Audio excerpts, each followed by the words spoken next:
When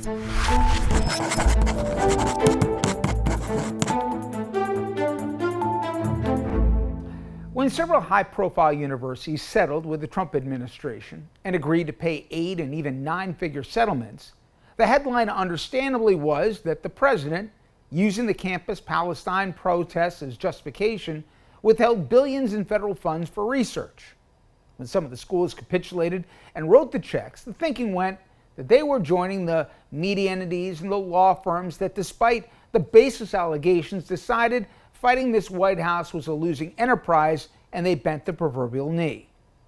But the more we've learned about the arrangement struck by Columbia and Brown universities, the more we now know that the price paid went way beyond just a shakedown check.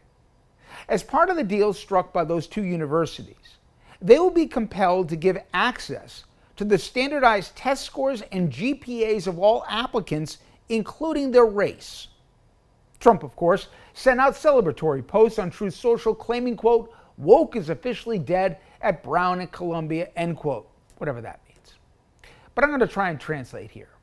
Trump just gave his attorney general her marching orders: attack diversity in admissions.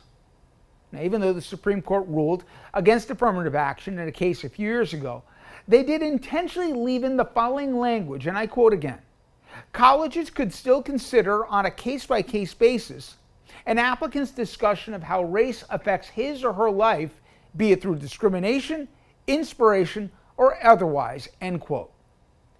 Since the Supreme Court ruling, black and brown enrollment at the leading universities has dropped.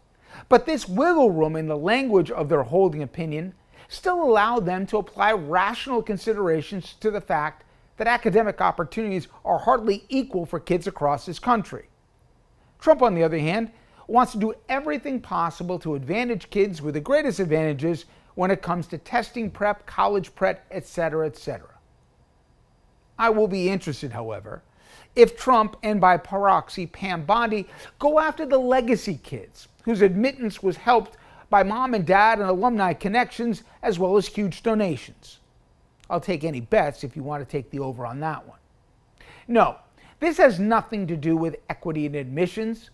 Please consider for a moment the richness of how Trump just magically got into Penn from Fordham when apparently he was never a sterling student but whose family were major contributors. But let's leave that to the side. No, this is about red meat for the base, sticking it to the libs and changing the subject any way they can from the Epstein case. This also will not stop with the Ivies. Reportedly, the same demands made of both Columbia and Brown have been made of Stanford, Cal, and UCLA, and trust me, that's only the beginning. If you're a higher ed institution that isn't from a red state, expect a threatening letter. But while this is the definition of selective persecution and myopically about bleaching campuses, it still doesn't excuse the university's cowardice.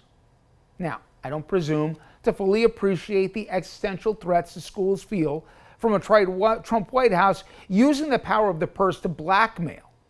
But for smart people, they're either naive or dumb if they think capitulation today will buy them lasting peace. First, it was a hefty check. Then it was your admissions data. Will you really be surprised if they don't require sign-off on curriculums, faculty, commencement speakers? Trump seeks out the weak and will keep coming back until there's nothing left to give. These colleges, whether they know it or not, they struck a Faustian bargain, and they just don't know who they're dealing with.